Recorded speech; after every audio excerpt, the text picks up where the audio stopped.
Corona సంక్షోభంతో అతలాకుతలమైన ఆర్థిక వ్యవస్థను పునర్నిర్మించేందుకు transparent taxation honouring the honest platform ను ప్రధాని మోదీ వీడియో కాన్ఫరెన్స్ ద్వారా ప్రారంభించారు. ప్రత్యక్ష ప్రసారం ద్వారా చూద్దాం. फेसलेस अपील और टैक्स पेयर्स चार्टर जैसे बड़े रिफॉर्म्स हैं.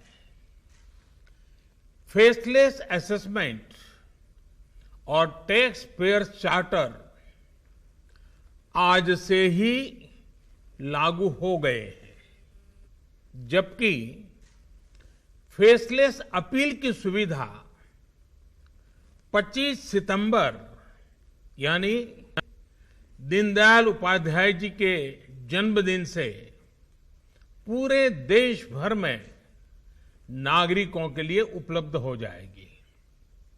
अब टैक्स सिस्टम भले ही फेसलेस हो रहा है, लेकिन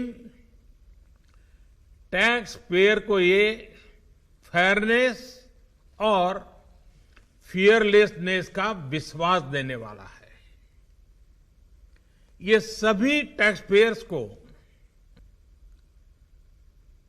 इस महत्वपूर्ण तोहफे के लिए मैं बहुत बहुत बधाई देता हूं और इनकम टैक्स विभाग के सभी अधिकारियों को, हर छोटे मोटे कर्मचारी को भी बहुत बहुत शुभकामनाएं देता हूं.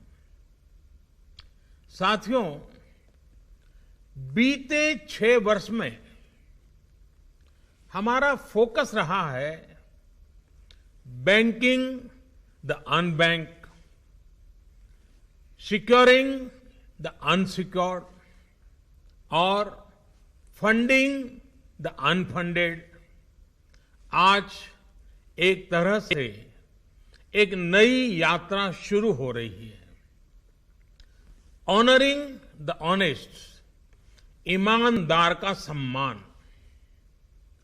देश का ईमानदार टैक्स पेयर राष्ट्र निर्माण में बहुत बड़ी भूमिका निभाता है. जब देश के ईमानदार टैक्स पेयर का जीवन आसान बनता है, वो आगे बढ़ता है, तो देश का भी विकास होता है, देश भी आगे बढ़ता है. साथियों, आज से शुरू हो रही नई व्यवस्थाएं, नई सुविधाएं मिनिमम गवर्नमेंट, मैक्सिमम गवर्नेंस, इसके प्रति हमारी प्रतिबद्धता को और मजबूत करती है. ये देशवासियों के जीवन से सरकार को, सरकार के दखल को कम करने की दिशा में भी एक बड़ा कदम है. साथियों, आज हर नियम कानून को, हर पॉलिसी को प्रोसेस और पावर सेंट्रिक अप्रोच से बाहर निकालकर उसको पीपल सेंट्रिक और पब्लिक फ्रेंडली बनाने पर बल दिया जा रहा है. ये नए भारत के नए गवर्नेंस मॉडल का प्रयोग है और इसके सुखद परिणाम भी देश को मिल रहे हैं. आज हर किसी को ये एहसास हुआ है कि शॉर्टकट्स ठीक नहीं है.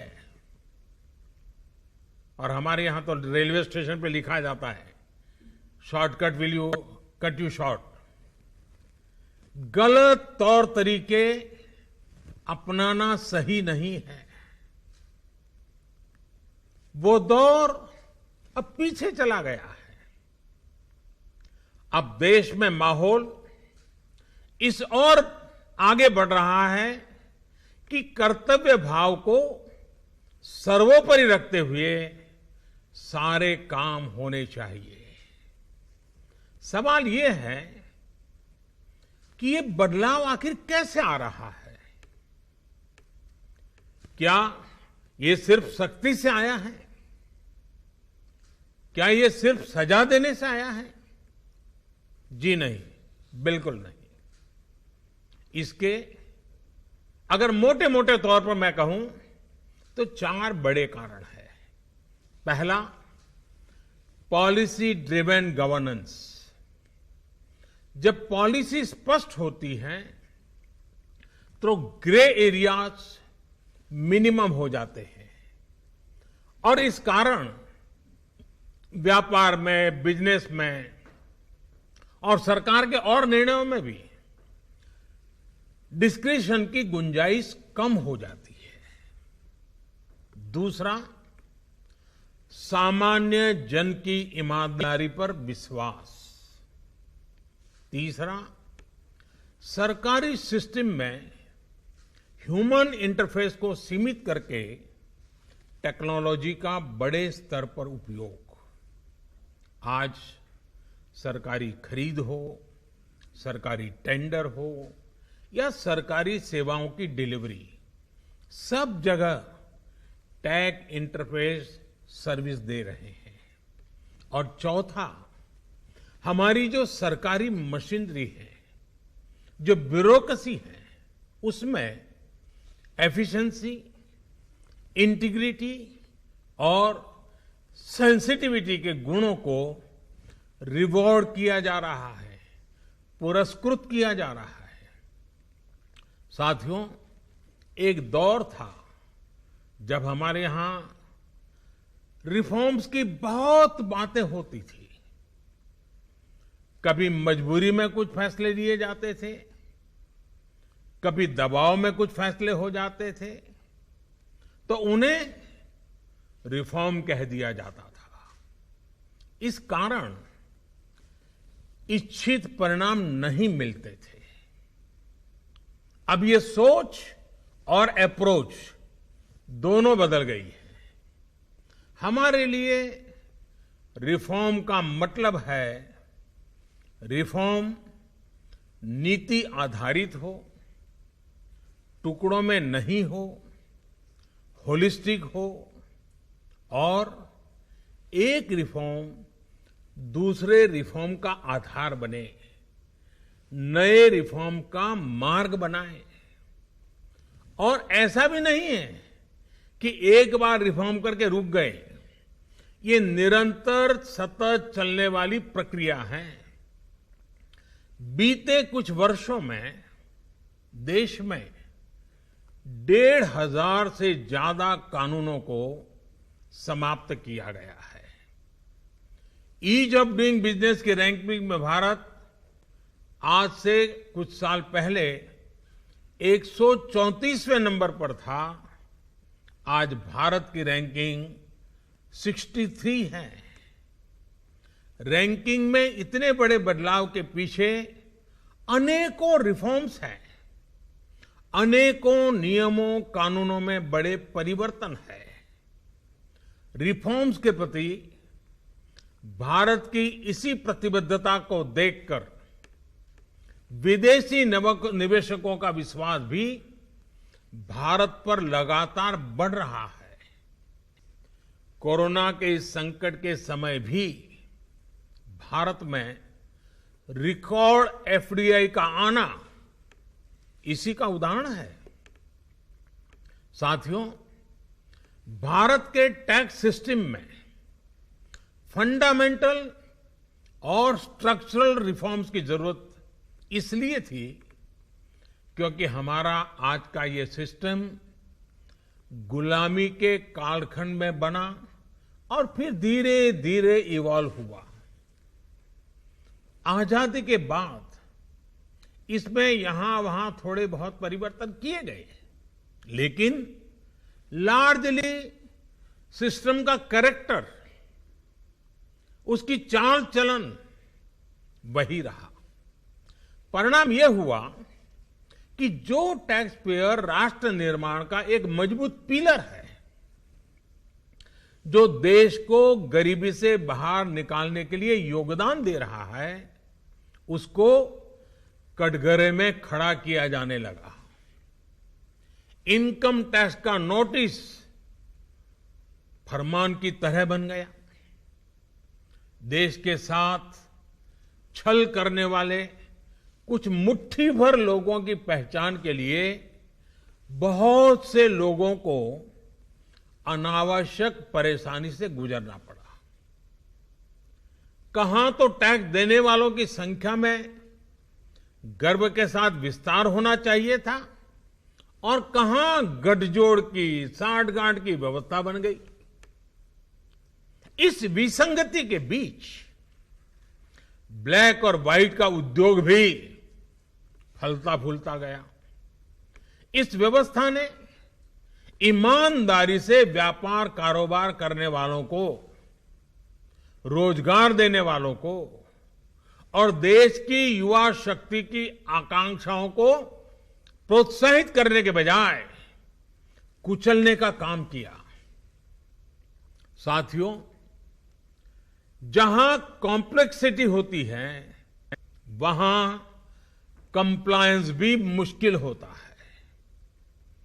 कम से कम कानून हो, जो कानून हो वो बहुत स्पष्ट हो, तो टैक्स पेयर भी खुश रहता है और देश खुशहाल होता है।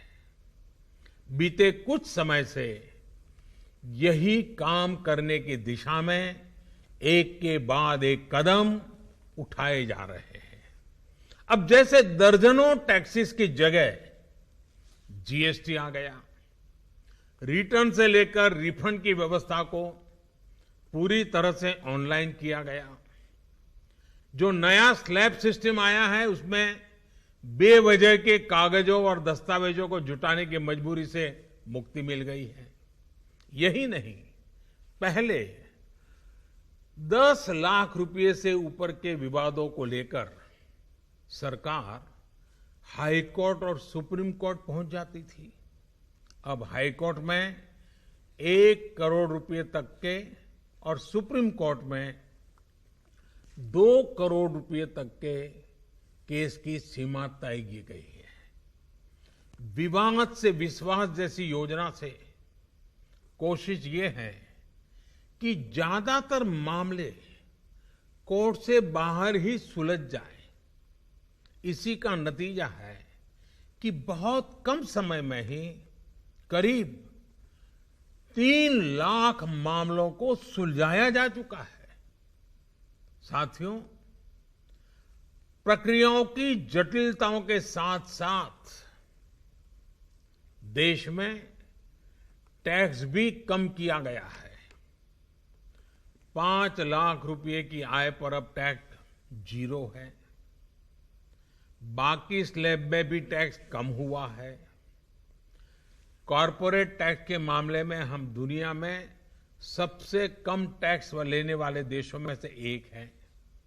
साथियों, कोशिश ये है कि हमारी टैक्स प्रणाली सीमलेस हो, पेनलेस हो, फेसलेस हो। सीमलेस यानी टैक्स एडमिनिस्ट्रेशन हर टैक्स पेयर को उलझाने के बजाय समस्या को सुलझाने के लिए काम करे। पेनलेस यानी टेक्नोलॉजी से लेकर रूल्स तक सब कुछ सिंपल हो। फेसलेस यानी टैक्स पेयर कौन है और टैक्स ऑफिसर कौन है, इससे मतलब ही नहीं होना चाहिए। आज से लागू होने वाले ये रिफॉर्म्स इसी सोच को आगे बढ़ाने वाले हैं।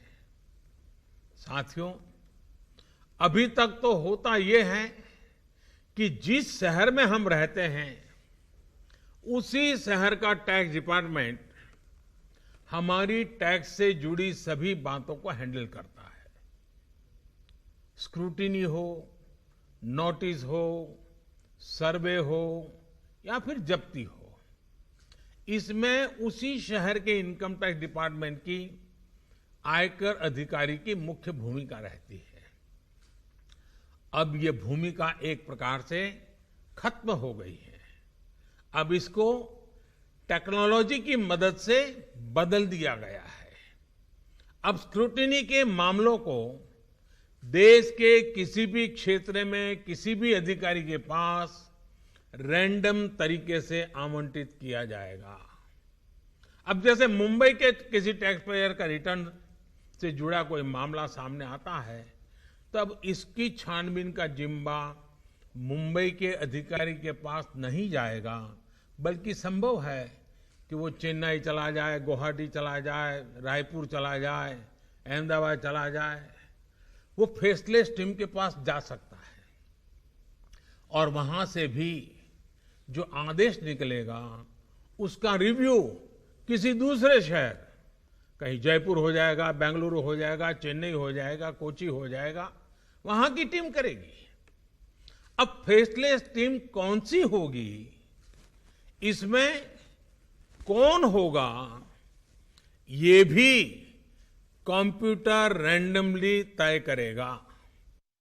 ट्रांसफर पोस्टिंग में लगने वाली गैर जरूरी ऊर्जा से भी अब राहत मिलेगी।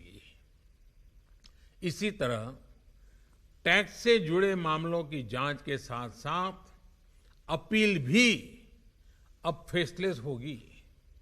साथियों, इस एक महत्वपूर्ण रिफॉर्म के साथ साथ आज भारत एक बहुत महत्वपूर्ण कदम उठा रहा है और वो है टैक्स पेयर चार्टर।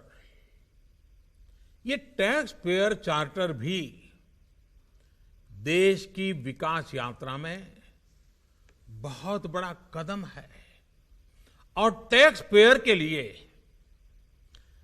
अधिकार और कर्तव्य दोनों को संतुलित करने का और सरकार की जिम्मेवारी पक्की करने का ये बहुत अहम कदम है। टैक्स पेयर को इस तरह का सम्मान और सुरक्षा देने वाले दुनिया में बहुत कम देश है, गिने चुने देश हैं।